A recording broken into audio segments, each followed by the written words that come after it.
اب بھی خیبر کانپ جاتا ہے شاہ مردان علی شاہ مردان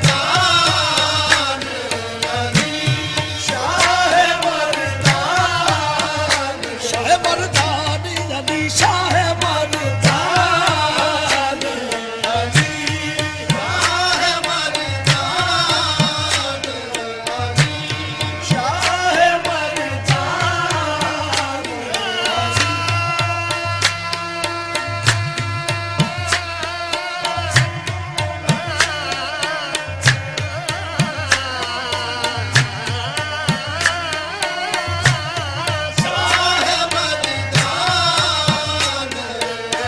علی علی علی علی علی علی علی علی علی علی علی علی مولا علی شاہ مردان علی شاہ مردان علی علی علی علی علی علی علی علی علی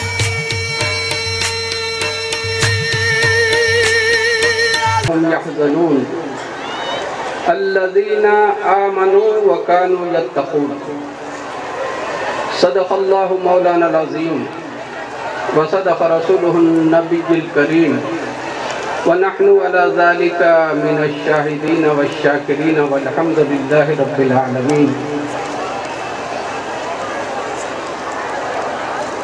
حیات عشق کا ایک سرمدی پیام آیا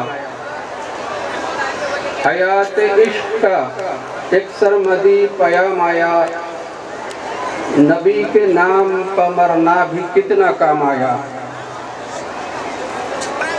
طریق عشق میں ایسا بھی ایک مقام آیا طریق عشق میں ایسا بھی ایک مقام آیا خدا کے نام سے پہلے نبی کا نام آیا یہی سمجھ کے ادھر بھی ہو کچھ نگاہ کرم یہی سمجھ کے ادھر بھی ہو کچھ نگاہ کرم ہمارے در کے غلاموں کا ایک غلام آیا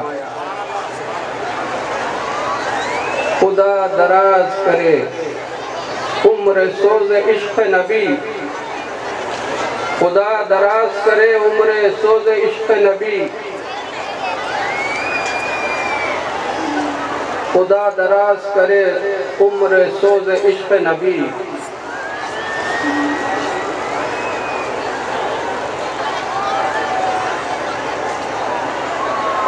طریق غم میں یہ ہم کو بڑا ہی کام آیا سلوک غم میں یہ ہم کو بڑا ہی کام آیا قدم حضور کے دیکھو تمہارا سر دیکھو قدم حضور کے دیکھو تمہارا سر دیکھو جنوں میں کب سے یہ کامل خیال خام آیا اللہم صلی علی سیدنا و مولانا محمد و علی آل سیدنا و مولانا محمد و بارک وسلم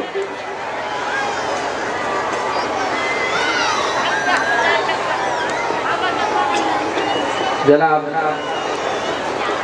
عبداللائق افسر صاحب متولی درگاہ حضرت سید شاہ نصیر الدین قادری صاحب قبلہ رحمت اللہ علیہ نگران محفل وہ سرپرست محفل برادر معظم حضرت العلامہ سید محمد قبول پادشاہ صاحب حسنی الحسینی قادری الشتاری عظیم مدد اللہ العالی جانشین حضرت کامل رحمت اللہ علیہ و معتمد صدر مجلس المائدتن حافظ قاری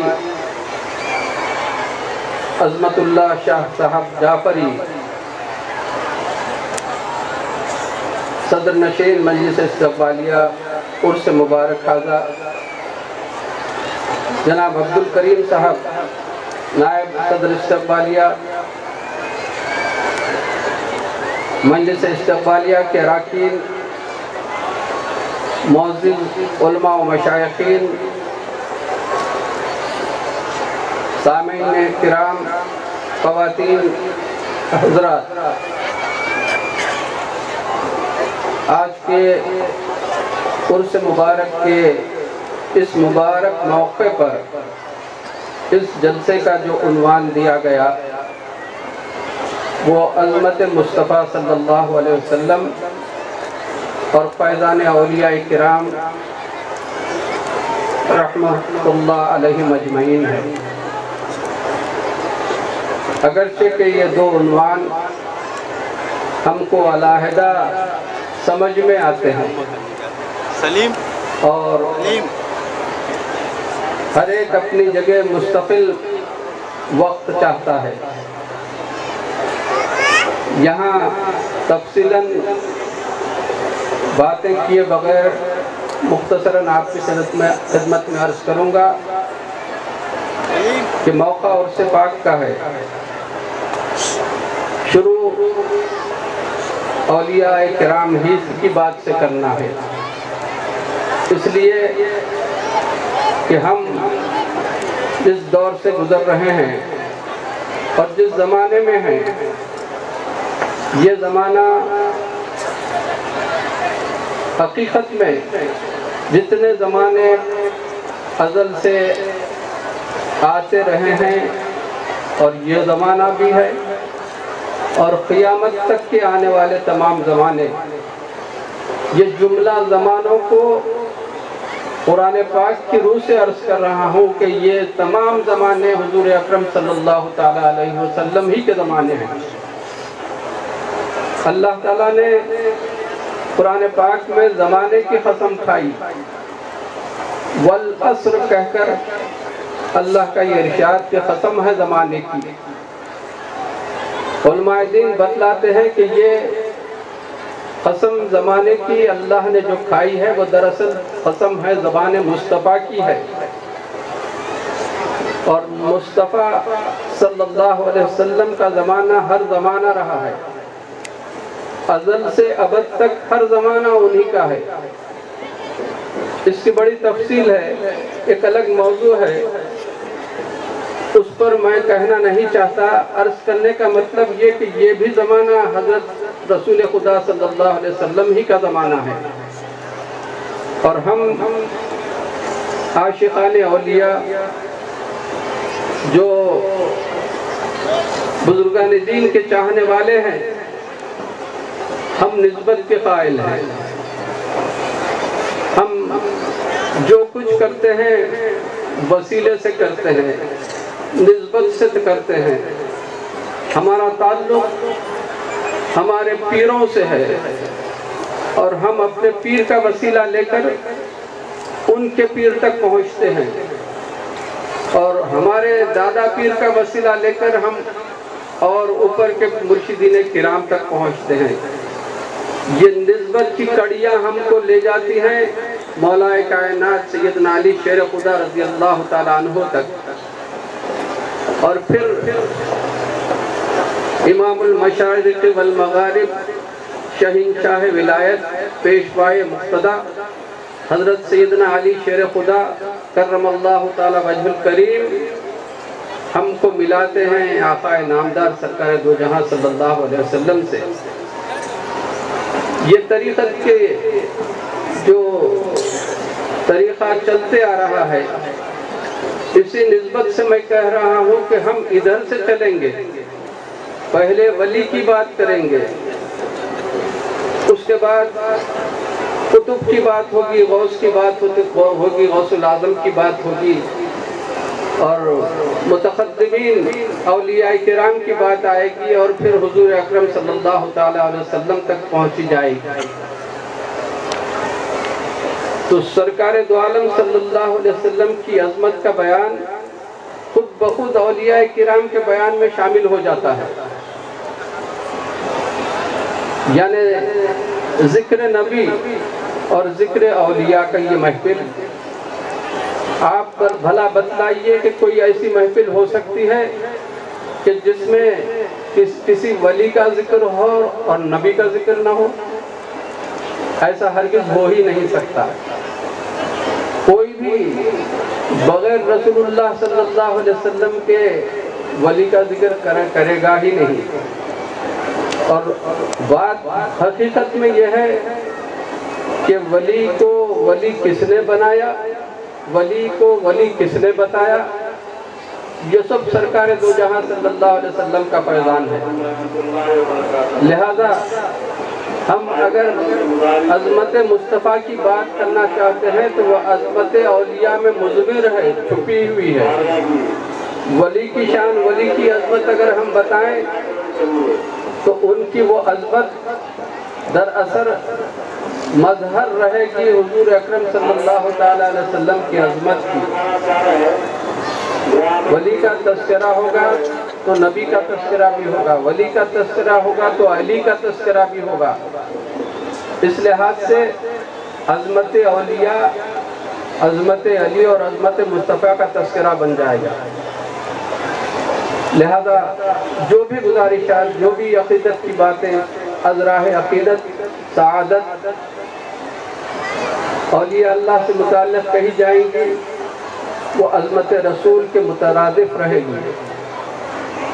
اور یہ بات آپ ذرا سی غور و فکر کے ساتھ اس نتیجے پر پہنچ جائیں گے کہ ولیوں کو جو عظمت ملی ہے وہ رسول خدا صلی اللہ علیہ وسلم ہی کی عظمت سے ملی ہے۔ ایک نقطہ میں آپ کے سامنے عرض کروں، عظمت رسول کی ایک بات تفصیلاً نہیں، چھوٹی سی بات عرض کر کے میں آگے بڑھ جاؤں گا۔ آپ اور ہم کلمہ شہادت پڑھتے ہیں، اشہد ان لا الہ الا اللہ اشہد ان محمدً عبدہ ورسولہ۔ سرکار دو جہاں سرور کائنات کے تعلق سے ہم گواہی دے رہے ہیں کہ محمد اللہ کے رسول ہیں اور عبد ہیں۔ اور عبد بھی ہم صرف عبد نہیں کہہ رہے ہیں بلکہ عبدہ کہہ رہے ہیں۔ اور یہ عبدہ کا لفظ صرف اور صرف حضور پاک علیہ السلام کے واسطے استعمال ہوتا ہے۔ دنیا کے کسی بندے کے لیے عبدہ کا لفظ نہیں کہا جا سکتا۔ یہ عبدہ میں ہی جو راز ہے اس راز کو آپ سمجھ لیں۔ عبد کہتے ہیں بندے کو، اس کی نسبت سے ہم اللہ کا بندہ اگر کہنا چاہیں تو عبداللہ کہتے ہیں، عبد الرحمن کہتے ہیں، عبد الرحیم کہتے ہیں۔ لیکن حضور پاک کی شان وہ ہے جس کو اللہ کی طرف نسبت دے کر بتلایا جا رہا ہے کہ عبدہ، یہ عبد وہ ہے جو اس کا عبد ہے۔ اللہ کی جیسی بڑی شان ہے یہ عبد کی اسی بڑی شان کا ہے۔ یہ کسی اور کے لیے یہ عبد کا لفظ اس طرح سے استعمال نہیں کیا گیا۔ تو عبدہ چیزیں دیگر، حضرت علامہ اقبال نے اپنے شعر میں فرمایا عبدہ چیزیں دیگر کے الفاظ کے ساتھ انہوں نے اپنا شعر ارشاد فرمایا کہ یہ حضور پاک علیہ السلام عبد ضرور ہیں لیکن وہ عبد نہیں ہے جیسے عام طور پر ہوتے ہیں۔ حضرت رسول خدا صلی اللہ علیہ وسلم بشر ضرور ہیں لیکن سب کی طرح نہیں ہیں، خیر البشر ہیں۔ دنیا کے جتنے انسان ہیں مومن مسلمان وہ سب بشر ضرور ہیں لیکن خیر البشر حضور اکرم صلی اللہ تعالیٰ علیہ وسلم کی ذات پاک ہے۔ تو یہ عظمت کی ایک چھوٹی سی مثال میں نے آپ کی خدمت میں عرض کی۔ تو رسول اللہ صلی اللہ علیہ وسلم کے غلاموں میں اولیاء اللہ کا شمار ہوتا ہے، اور ان کے اولیاء اللہ وہ غلام ہوتے ہیں جو ان کے پسندیدہ ہوتے ہیں، جو ان کے چاہنے والے ہوتے ہیں اور وہ ان کو چاہتے ہیں۔ اور اولیاء اللہ کی ایسی ذات ہوتی ہے جن سے اللہ راضی رہتا ہے اور وہ اللہ سے راضی رہتے ہیں۔ رضی اللہ عنہم ورضوا عنہ کے الفاظ کے ساتھ قرآن پاک میں ان کی تعریف و توصیف کی گئی۔ ان الذین آمنوا وعملوا الصالحات اولئک هم خیر البریہ، جزاؤہم عند ربہم جنات عدن تجری من تحتہا الانہار خالدین فیہا ابدا رضی اللہ عنہم ورضوا عنہ۔ یہ جو آیات کریمہ ہیں وہ انہی نفوس قدسیہ کی شان میں اللہ تعالیٰ کا بیان ہے۔ لہذا اولیاء اللہ مقربان بارگاہ الہی بھی ہوتے ہیں اور مقربان بارگاہ رسول بھی ہوتے ہیں۔ یہ اپنے نبی کی چاہت میں ایسے ڈوب جاتے ہیں، وہ مرحلہ وہ منزل ان کی ایسی رہتی ہے کہ اپنے ذات سے کچھ نہیں کرتے، اپنی ذات سے اپنی خواہش سے کوئی عمل نہیں کرتے۔ جس طرح سے کہ اللہ تعالیٰ نے رسول کریم صلی اللہ علیہ وسلم کے تعلق سے ارشاد فرمایا سورہ نجم میں، وَمَا يَنْتِقُ عَنِ الْهَوَىٰ إِنْ هُوَ إِلَّا وَحْيٌ يُوحَىٰ، میرا حبیب کوئی بات بھی اپنے خواہش سے نہیں کرتا۔ معلوم ہوا کہ رسول کریم صلی اللہ علیہ وسلم اپنی خواہش سے کوئی بات نہیں کرتے، کوئی عمل نہیں کرتے۔ اللہ ہی کی ہدایت پر اللہ ہی کی طرف سے جو بات آپ تک آتی ہے وہی کرتے ہیں۔ اسی طرح اولیاء اللہ بھی اپنی زندگیوں کو نبی کریم صلی اللہ علیہ وسلم کے اسوہ حسنہ میں اسی طرح ڈالتے ہیں کہ وہ اپنے نفس کے لیے کچھ نہیں کرتے، جو کچھ کرتے ہیں اللہ کی رضا کے لیے کرتے ہیں۔ یہ آیت پاک کی جو تفسیر جو تشریح ہے، اس کے مظہر اس کے پیکر اولیاء اللہ کی ذات ہوتی ہے۔ یہ اپنے نفس کو ملیامیٹ کر دیتے ہیں، نفس میں کہ خواہشات نفسانی ان کے پاس کچھ نہیں ہوتی، جو کچھ ہوتا ہے اپنے اللہ اور اللہ تعالیٰ کی رضا اور خوشنودی کے لیے کیا کرتے ہیں۔ یہ باتیں جو طریقت کی اور تصوف کی باتیں کہی جاتی ہیں تو یہ کوئی نئی بات نہیں ہے، بلکہ قرآن و حدیث ہی کی بات ہے۔ قرآن میں جن باتوں کا تذکرہ کیا گیا، جو تعلیم و تلقین کی گئی ہے، وہی بات تصوف میں بیان کی جاتی ہے۔ تصوف کوئی نیا دین یا تحریک یا ازم نہیں، بلکہ قرآن و حدیث ہی سے ماخذ علم تصوف ہے، بلکہ یوں کہیے کہ اسلام کی روح تصوف ہے۔ روح نہ ہو تو انسان مردہ کہلاتا ہے۔ تعلیمات تصوف اسلام کی روح ہے، روح کے بغیر انسان نہیں کہلاتا۔ لہذا ہم کو اولیاء اللہ کی تعلیمات کی طرف اور ان کی مبارک زندگیوں کی طرف توجہ کرنے کی ضرورت ہے، اور ان کی پاکیزہ زندگیوں کو اپنا کر اس پر عمل پیرا ہو جانا یہ ہمارے مسلمانوں کے لیے ازحد ضروری ہے۔ اس کے لیے سب سے پہلی شرط جو ہے وہ تصحیح عقائد ہے، عقیدے کی تصحیح ہے۔ میں بات تو اپنے لوگوں کے بیچ میں کر رہا ہوں، لیکن جو غیر سمجھ رہے ہیں ہم جن کو آج، جو ہمارے ہی ساتھ ہمارے کاندھے سے کاندھا ملا کر ہماری مسجدوں میں نمازیں پڑھ کے وہ یہ نہیں جانتے کہ ایمان کی روح کیا ہے، اسلام کی روح کیا ہے، ظاہر کیا ہے اور باطن کیا ہے۔ آج کل ظاہر پر بہت زور دیا جا رہا ہے، لیکن باطنی تعلیمات سے لوگ دور ہوتے جا رہے ہیں، اسی لیے روحانیت کا فقدان ہوتے جا رہا ہے۔ معدود چند ہستیاں اس دھرتی پر ہیں جو روحانیت کی حامل ہیں۔ گزشتہ زمانوں کی تاریخ اٹھا کر ہم دیکھیں تو پتہ چلے گا کہ ایک وقت میں کئی اولیاء اللہ اس دھرتی پر رہے ہیں، اور یوں بھی ہر زمانے میں ولی رہا ہے۔ آج بھی اولیاء اللہ زمانے میں ہیں، ہر زمانے میں ولی رہے ہیں، اور ہر زمانے کو ولی کی ضرورت رہی ہے۔ ولیوں سے کوئی زمانہ خالی نہیں رہا، اور جب تک ولی رہیں گے اس زمین پر، اس دھرتی پر امن و سکون و شانتی برقرار رہے گی۔ جس دن اولیاء اللہ نہیں رہیں گے اس دن سمجھیے کہ آپ قیامت ہی ہوگی۔ اللہ کے چاہنے والوں سے، اللہ کے محبوبین سے دنیا ہمیشہ مزین رہی ہے، اور یہ اللہ کے فرستادہ لوگ ہیں۔ اللہ تعالیٰ نے ان کے ذمہ جو کار نبوت سپرد فرما دیا ہے، ذمہ داری ختم نبوت کے بعد رسول کریم صلی اللہ علیہ وسلم کے منصب جلیلہ کا کام اولیاء اللہ کے سپرد کیا گیا، انسانوں کی ہدایت کا۔ اسی کام کو یہ اولیاء اللہ قیامت تک کے لیے انجام دیتے رہیں گے۔ تو ہم کو تمام اولیاء کرام سے عقیدت رکھنی چاہیے، جو حضرات سلسلوں میں بندھے ہوئے ہیں، بیعت کیے ہوئے ہیں، ان کو چاہیے کہ وہ اپنے سلسلے سے وابستہ رہیں، اپنے پیر سے منسلک رہیں، متصف رہیں، ان کے اوصاف عالیہ کو اپنے اندر پیدا کرنے کی کوشش کریں، ان کے اپنے سلسلے کی تعلیمات کو جانے سمجھے اور اس پر عمل پیرا ہونے کی کوشش کریں۔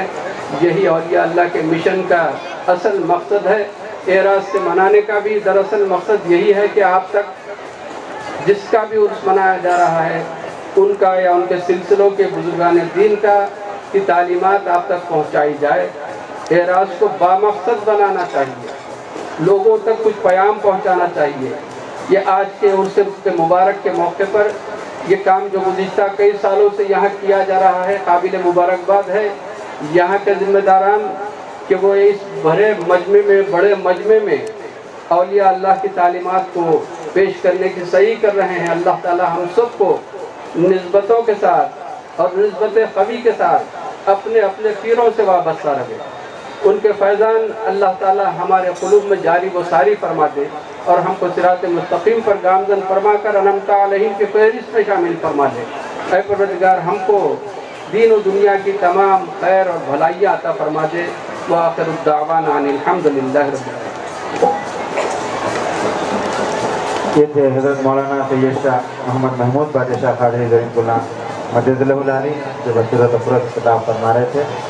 اب میں پورے ادب و احترام کے ساتھ اس مبارک ہستی کو دعوت دینے جا رہا ہوں جو جلسے فیضان اولیاء ہو یا جشن میلاد النبی کے عنوانات کے جلسے ہوں یا اعراض کی محافل ہوں یا مجلس سماع کی محافل ہوں، اپنی گناہ و مصروفیات کے باوجود بھی، بعض اوقات ناسازی مزاج کے باوجود بھی تشریف لاتے ہیں اور منتظمین کی ہمت افزائی کرتے ہیں، داعیان محافل کی ہمت افزائی کرتے ہیں۔ یہ خانوادہ حضور غوثیت مآب کے چشم و چراغ حضرت شیخ طریقت رہبر شریعت حضرت مولانا الحاج سید شاہ محمد قبول بادشاہ حسنی الحسینی قادری ستاری ادیب مجد اللہ العالی، معتمد صدر مجلس علماء دکن و جانشین حضرت کامل علیہ رحمہ، رکن معزز کل ہند مسلم پرسنل لا بورڈ، وہ رکن معزز انتظامی کمیٹی جامع نظامیہ، اور بھی کئی خوبیوں کے مالک ہیں۔ میں پورے ادب و احترام کے ساتھ خواہش کرتا ہوں حضرت قبلہ سے کہ اپنا صدارت خطاب فرمائیں۔ الحمدللہ رب العالمین والصلاة والسلام علی سید الانبیاء والمرسلین وعلی آلہ الطیبین الطاہرین واصحابہ الاکرمین اجمعین، اما بعد فاعوذ باللہ من الشیطان الرجیم۔ ان اللہ وملائکتہ یصلون علی النبی یا ایہا الذین آمنوا صلوا علیہ وسلموا تسلیما۔ اللہم صل علی سیدنا و مولانا محمد وعلی آل سیدنا و مولانا محمد، معدن الجود والکرم، منبع العلم والحلم والحکم، وبارک وسلم خصوصاً علی وارث حالہ ومظہر کمالہ، القندیل النورانی والغوث السمدانی، صاحب الاشارات والمعانی، سیدنا و سید الکل و شیخنا و شیخ الکل و ملاذنا و ملاذ الکل، الغوث العظم میرا محی الدین جدی و مولائی حضرت سیدنا شیخ عبدالقادر جیلانی نور اللہ تعالی مجعہ وفاو علینا جل انوارا۔ اما بعد فاعوذ باللہ من الشیطان الرجیم، بسم اللہ الرحمن الرحیم۔ یا ایہا الذین آمنوا اتقوا اللہ وکونوا مع الصادقین۔ صدق اللہ مولانا العظیم وصدق رسولہ النبی الکریم۔ وَنَحْنُ عَلَى ذَلِكَ مِنَ الشَّاهِدِينَ وَالشَّاكِرِينَ۔ یہ دل حضور پہ قربان نہیں تو کچھ بھی نہیں، ضمیر پہلے مسلمان نہیں تو کچھ بھی نہیں، زبان سے لاکھ کہو لا الہ الا اللہ، محبت شہ ذیشاں نہیں تو کچھ بھی نہیں، نظر ملی ہے فقط دید مصطفیٰ کے لیے، نگاہ جلوہ بدامہ نہیں تو کچھ بھی نہیں، نبی سے عشق ہوئی واللہ عین ایمان ہے، ہزار کچھ ہو ایمان نہیں تو کچھ بھی نہیں، چلے ہیں آپ یہ کس کی تلاش میں کامل، چلے ہیں آپ یہ کس کی تلاش میں کامل، خود اپنے آپ کا عرفان نہیں تو کچھ بھی نہیں، میں مانتا ہوں بات خدا کی خدا کے ساتھ، میں مانتا ہوں بات خدا کی خدا کے ساتھ، لیکن خدا ملا مجھے غوث الورا کے ساتھ، اس کا شمار کس میں ہے خود جان لیجئے، اس کا شمار کس میں ہے خود جان لیجئے، جس کو کوئی لگاؤ نہیں اولیاء کے ساتھ،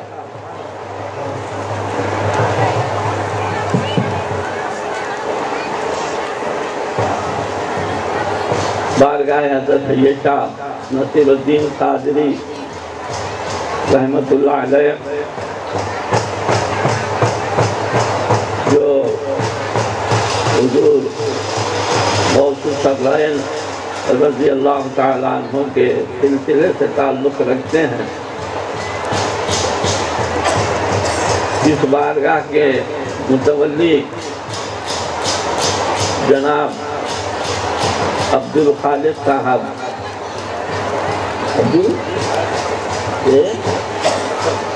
جناب افسر خان صاحب اور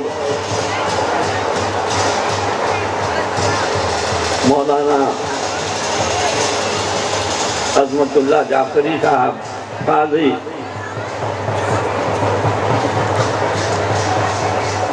علماء کرام، مشائخ اعظام، برادران ملت، میرے عزیز ساتھیوں، پیارے بچوں اور پردے میں بیٹھ کر سننے والی خواتین و حضرات، آج ہم سکندرآباد کی سرزمین کے روحانی پیشوا حضرت سید شاہ نصیر الدین قادری علیہ رحمت و رضوان کے عرس مبارک کی محفل میں جمع ہیں۔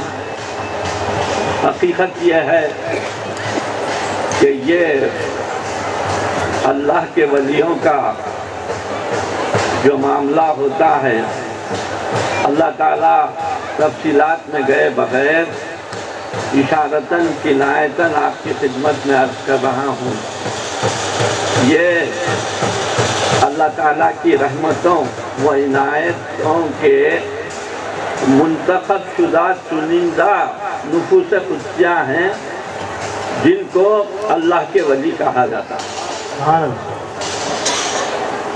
یہ خود بنتے نہیں بلکہ ان کو رب تبارک و تعالیٰ کی طرف سے بنایا جاتا ہے، بنایا جاتا ہے۔ بنتے نہیں کا مطلب یہ نہیں سمجھنا کہ وہ کچھ نہیں کرتے، ارے وہ تو سب کچھ کرتے ہیں، محبت حق میں اور عشق رسول میں، اتباع سنت میں، پیروی شریعت میں کوئی کسر باقی نہیں رکھتے، سب کچھ کرتے ہیں، مگر بتلا دیا گیا کہ ایک ولی وہابی ہوتا ہے اور ایک ولی کسبی ہوتا ہے۔ کسب سے مطلب کیا کہ جو محنت، کوشش، ریاضتیں، عبادتیں، مجاہدات، یہ ساری چیزوں سے جو مقامات حاصل کرتے ہیں ان کو کسبی ولی کہا جاتا۔ اور جو وہابی ولی ہوتے ہیں وہ میرے آقا پیران پیر غوث العظم دستگیر رضی اللہ تعالیٰ عنہ کی نفس قدسی صفات ہیں۔ پیران پیر مادرزاد ولی پیدا ہوئے، یہ مسلمہ حقیقت ہے کہ اللہ تعالیٰ نے آپ کو ماں کے پیٹ سے ولی پیدا کیا۔ اب سوال یہ پیدا ہوتا کہ جب ماں کے پیٹ سے ولی پیدا ہو رہے ہیں تو یہ ان کے پاس عمل کہاں سے ہے؟ عمل تو بعد میں ہو رہا ہے، لیکن اللہ تعالیٰ اپنی رحمتوں اور اپنی عنایتوں سے ان کو چن لیا، منتخب کر لیا اور فرما دیا کہ آپ غوث اعظم ہیں، آپ غریب نواز ہیں، آپ محبوب الہی ہیں، آپ خواجہ دکن ہیں، آپ بندہ نواز ہیں، آپ غریب نواز ہیں، آپ نصیر چراغ دہلوی ہیں، آپ حضرت نظام الدین اولیاء ہیں، محبوب الہی ہیں۔ یہ سب اولیاء کرام کو اللہ تعالیٰ نے منتخب فرما لیا اپنی عنایتوں اور اپنی رحمتوں سے۔ وہ انتخاب کے بعد پھر ان کا جو عمل رہا وہ عمل قرآن و سنت کی روشنی میں رہا، پیروی شریعت میں رہا، اتباع سنت میں رہا، اور ہر مقام پر انہوں نے اپنی زندگیوں کے وہ نقوش چھوڑے، نہ صرف چھوڑے بلکہ اللہ تعالیٰ کی طرف سے مختلف مقامات پر ان کو مامور من اللہ کیا گیا، روحانیت کے اعتبار سے مامور من اللہ کیا گیا، اور بتلا دیا گیا کہ دیکھو تم بغداد کی سرزمین کو پکڑو، دیکھو تم سنجر کو پکڑو، دیکھو تم دہلی کو پکڑو، دیکھو تم حیدرآباد میں بابا شرف الدین کی پہاڑی جو دکن کی سرزمین سے 12-15 میل کے فاصلے پر ہے، اس پہاڑ کی چوٹی پر بابا شرف الدین رحمت اللہ علیہ آرام فرما ہے۔ بارگاہ یوسفین میں جو ہے دونوں نفوس قدسیہ آرام فرما ہیں۔ کتنے نام اور کتنے نفوس قدسیہ کی تفصیلات میں آپ کی خدمت میں عرض کروں، یہ سب کے سب، اور پھر یہ کہہ دیتا ہوں کہ بوئن پلی کی سرزمین پر حضرت سید شاہ نصیر الدین قادری رحمت اللہ علیہ کو مامور من اللہ کیا گیا، مامور من اللہ کیا گیا۔ دیکھو اس سرزمین کے لیے تمہاری روحانیت کے کام ہونا ہے، تم سے روحانیت کے کام ہم کو کرانا ہے، فیضان روحانی سے مالا مال کرنا ہے، اور یہی نہیں بلکہ جو بھٹکے ہوئے ہیں ان کو، جو اغیار ہیں ان کو داخل اسلام کرنا ہے، اور جو داخل اسلام ہیں ان کو راہ راست پر لانا ہے، ظاہری اعتبار سے بھی، باطنی اعتبار سے بھی، اور قال کے صورت میں بھی، حال کی صورت میں بھی۔ یہ تمام صاحبان حال و قال یہی خدمت پر معمور رہے اور قیامت تک ان کا فیضان جاری و ساری رہے گا۔ آج ہم نصیر الدین قادری رحمت اللہ علیہ کی بارگاہ میں بیٹھے ہوئے ہیں، اور یہ ذمہ داران ہر سال عرس کے موقع پر وعظ و نصیحت کی محفل رکھتے ہیں۔ اس کا مقصد کیا ہے؟ اس کا مقصد یہی ہے کہ قد افلح من زکاہا، بلا شبہ وہ شخص بڑا ہی کامیاب رہا جس نے اپنے نفس کو پاک کیا۔ نفس کی پاکی یہ بارگاہوں میں حاصل ہوتی ہے، روح میں بالیدگی یہ بارگاہوں میں حاصل ہوتی ہے، اور یہی تعلیم صوفیاء کرام کی ہے، اور یہی تعلیم خانقاہوں کی ہے، یہی تعلیم جو صوفیاء کرام بزرگان دین گزرے ہیں ان کی زندگیوں میں بھی یہ خانقاہی نظام جاری رہا، اور اس عالم سے وہ پردہ فرمانے کے بعد بھی وہ ساری چیزیں ان کے متوسلین، ان کے نائبین، ان کے مورثین اپنے اپنے مقامات پر رشد و ہدایت میں مصروف ہیں، ذکر و اذکار بھی چل رہا ہے، عبادات کے تعلق سے بھی تلقین ہو رہی ہے، معاملات کے تعلق سے بھی سدھارا جا رہا ہے، عقیدے کی پختگی کے لیے بھی بتلایا جا رہا ہے۔ میں آپ سے کہنا چاہتا ہوں کہ یہاں جو کچھ بھی لوگ حاضر ہوتے ہیں یہ سمجھتے ہیں کہ ہم خود حاضر ہو رہے ہیں، مگر میں یہ کہتا ہوں کہ میں خود حاضر نہیں ہو رہا ہوں، بلکہ مجھے بلایا جا رہا ہے، مجھے بلایا جا رہا ہے۔ جتنے لوگ بھی یہاں تشریف فرما ہیں یقیناً ان کو بابا نصیر قادری کی طرف سے بلایا گیا ہے کہ آؤ میری بارگاہ میں جو رحمتوں کا نزول ہے، برکتوں کا نزول ہے، فرشتے نازل ہو رہے ہیں، جہاں فرشتے نازل ہوتے ہیں وہاں اللہ تعالیٰ کی رحمتیں نازل ہوتی ہیں، برکتیں نازل ہوتی ہیں۔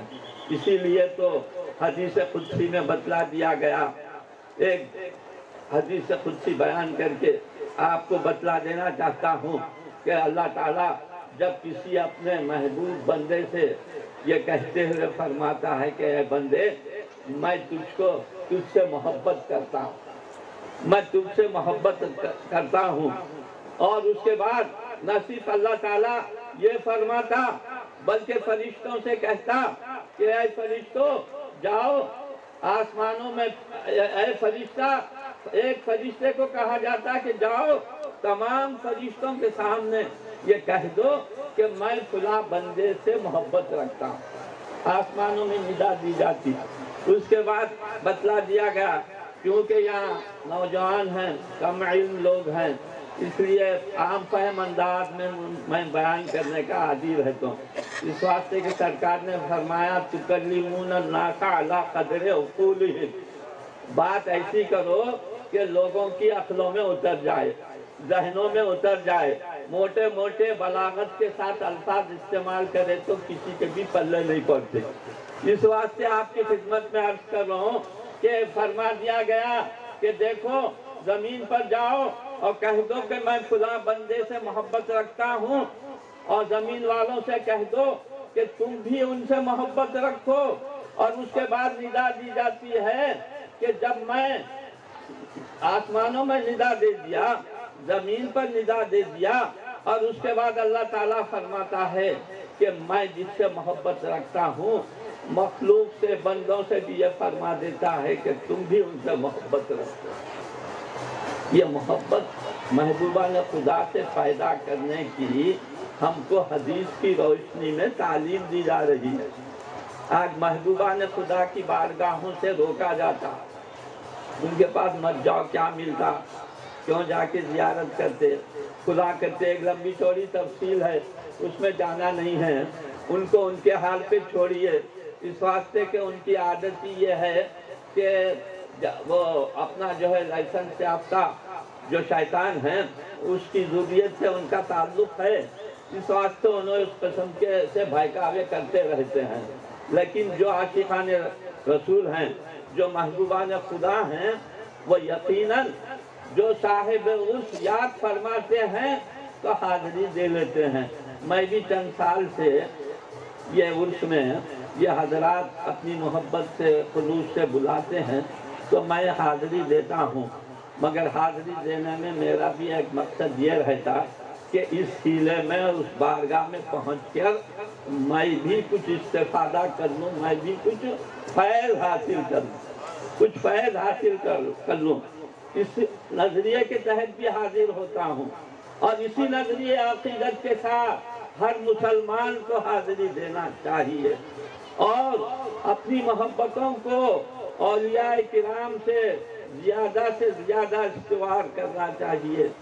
وہ لوگوں کو چھوڑیے جو ڈالڈا مسلمان کہلاتے، اب زمانہ ڈالڈا کا بھی ختم ہو گیا، مسکے کا گھی کا زمانہ چل رہا ہے، باہر سے پیسہ اتنا آ رہا ہے کہ لوگ جو ہے مسکے کا گھی استعمال کر رہے ہیں، ڈالڈا بھی ختم ہو گیا، اور یہ محبوبان خدا کے پاس جو ہے ڈالڈا والڈا نہیں چلتا، بلکہ مسکے کی باتیں بیان کی جاتی ہیں، اور دل کو چیر کے بتلا دیا جاتا دیکھو کہ محبوبان خدا سے تم کو کیسا تعلق پیدا کرنا چاہیے، کیسی نسبت پیدا کرنا چاہیے۔ آیت شریفہ میں نے تلاوت کی، اے ایمان والو اللہ سے ڈرو اور سچوں کے ساتھ ہو جاؤ۔ یہ سچوں کے ساتھ کا جو لفظ ہے، علماء اور مفسرین فرماتے ہیں کہ یہ ساتھ کا معاملہ کیا ہے؟ ارے اسی کو نسبت کہا جاتا، اسی کو تعلق کہا جاتا، اسی کو وابستگی کہا جاتا، اسی کو وابستگی کہا جاتا۔ ارے ان کی صحبت اختیار کرو اور ان کی تربیت میں رہو، ظاہری اعتبار سے بھی باطنی اعتبار سے بھی سچوں کے ساتھ ہو جاؤ تو قیامت کے دن بھی سچوں کے ساتھ ہی اٹھو گے، قیامت کے دن بھی سچوں کے ساتھ ہی اٹھو گے۔ اسی لیے آج کی دنیا جو اکثر باتیں جو بیان کی جاتی ہیں اس میں یہ بیان کیا جاتا کہ دنیا میں جو ہے ظلم و ستم بہت ہو رہا ہے، عدل و انصاف نہیں ہے، خدا ہے، لیکن یہاں بلا لحاظ مذہب و ملت ہر شخص آتا، آ کے بارگاہ میں حاضری دیتا اور اپنی جائز مرادوں کو پیش کرتا اور انہی کے صدقے سے رب العالمین اس کو پورا فرماتا۔ ایک واقعہ آپ کی خدمت میں عرض کر رہا ہوں۔ حضرت مولا کائنات سیدنا علی کرم اللہ وجہہ جو نہ صرف سرچشمہ ولایت بلکہ منبع صاحب طریقت ہیں، حضرت مولا کائنات سیدنا علی کرم اللہ وجہہ ایک مرتبہ آپ کے پاس آئے، ایک زرا تھی، وہ گم ہو گئی۔ اس کے بعد آپ نے تلاش کیا تو معلوم ہوا کہ وہ زرا جو ہے ایک یہودی کے پاس ہے اور وہ لے کے جا کر کوفے کے بازار میں بیچ رہا تھا۔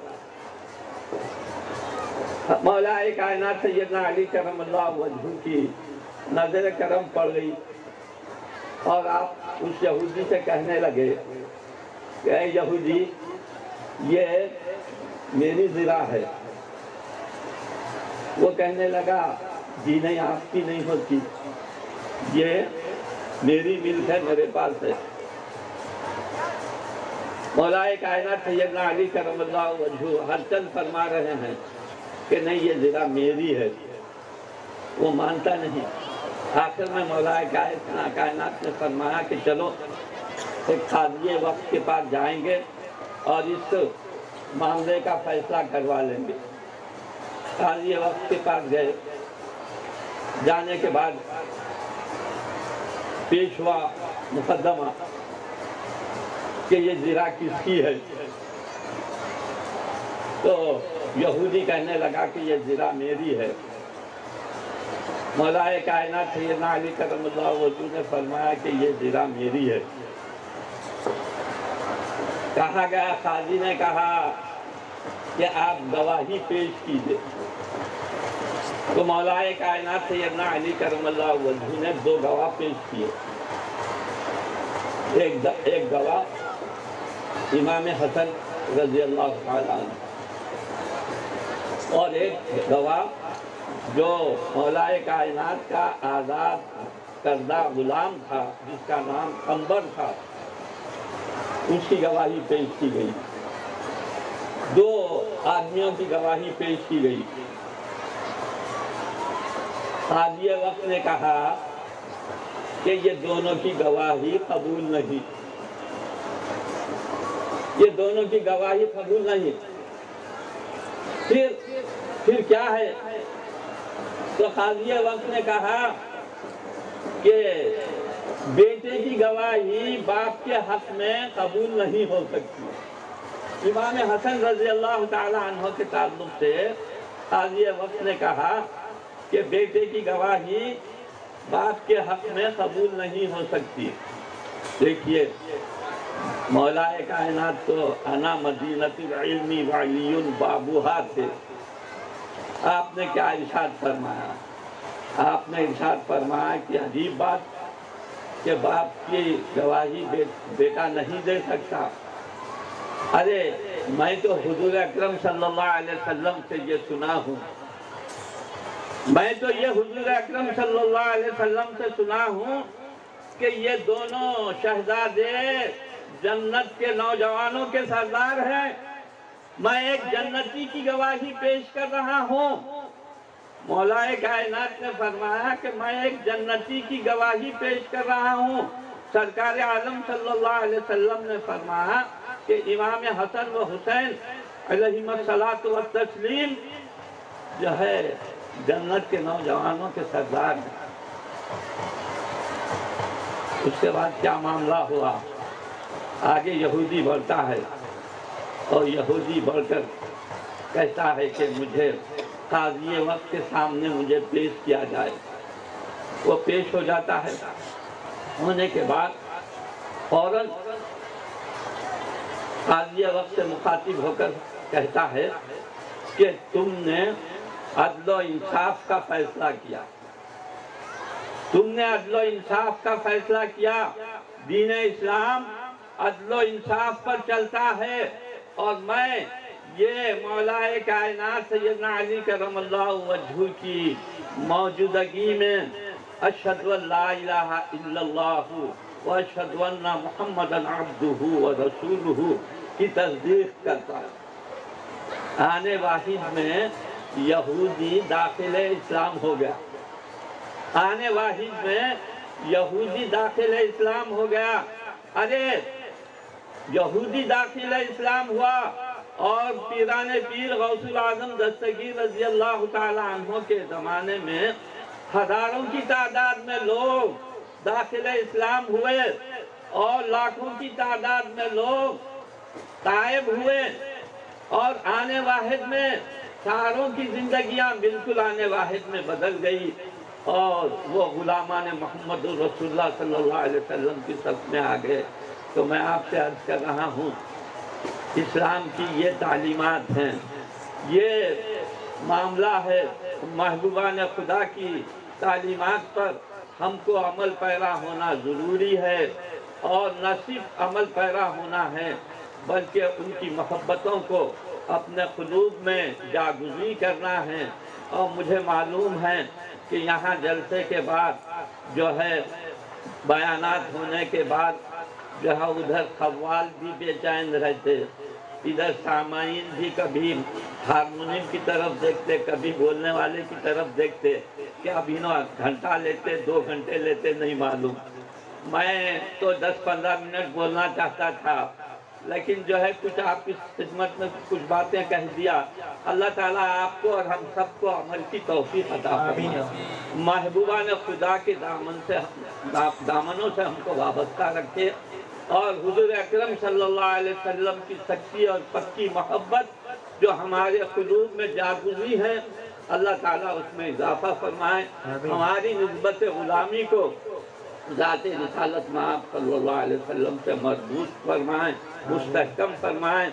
اور آخر میں یہی جو ہے دعا ہے، حضرت کامل علیہ الرحمہ کے ایک شعر پر اپنے بیان کو ختم کرتا ہوں۔ عشق نبوی کیا ہے، کونین کی دولت ہے، عشق نبوی کیا ہے، کونین کی دولت ہے، یہ جس کو میسر ہے وہ صاحب قسمت ہے۔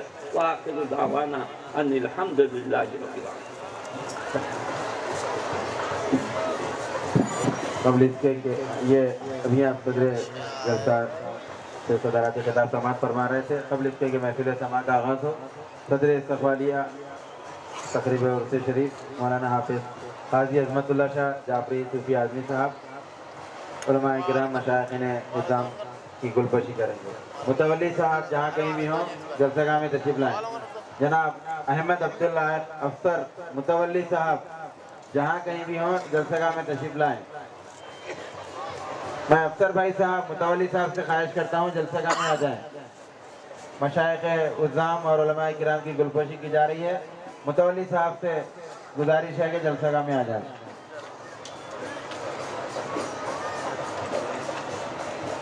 کل بعد نماز عشاء اسی مقام پر غیر طرحی نعتیہ مشاعرہ اور محفل نعت منعقد ہوگی. آپ تمام حضرات شرکت فرمائیں.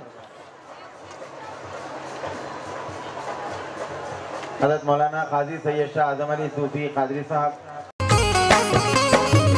میں برا ہوں مجھ کو نبھا لیا، میں برا ہوں مجھ کو نبھا لیا، تمہیں میرا کتنا خیال ہے. میں برا ہوں مجھ کو نبھا لیا، تمہیں میرا کتنا خیال ہے. میں برا ہوں مجھ کو نبھا لیا، تمہیں میرا کتنا خیال ہے. میں برا ہوں مجھ کو نبھا لیا، تمہیں میرا کتنا خیال ہے. میں برا ہوں مجھ کو نبھا لیا، تمہیں میرا کتنا خیال ہے. میں برا ہوں مجھ کو نبھا لیا، تمہیں میرا کتنا خیال ہے. میرے پیر تیرا کرم ہوا، میرے پیر تیرا کرم ہوا، یہ تیری نظر کا کمال ہے. میرے پیر تیرا کرم ہوا، یہ تیری نظر کا کمال ہے. میرے پیر تیرا کرم ہوا، یہ تیری نظر کا کمال ہے. میرے پیر تیرا کرم ہوا، میرے پیر تیرا کرم ہوا، میرے پیر تیرا کرم ہوا، میرے پیر. تیرا کرم ہوا. ان کی نوازشوں کا میں کیسے بیاں کروں، ان کی نوازشوں کا میں کیسے بیاں کروں، ان کی نوازشوں کا میں کیسے بیاں کروں. خیرات لینے آئے تھے سلطان بنا دیا. میرے پیر تیرا کرم ہوا، میرے پیر تیرا کرم ہوا، میرے پیر. تیرا کرم ہوا. آنکھوں کو میری نور کا منظر عطا کیا، آنکھوں کو میری نور کا منظر عطا کیا. کتنا بلند مجھ کو مقدر عطا کیا. میرے پیر تیرا کرم ہوا، میرے پیر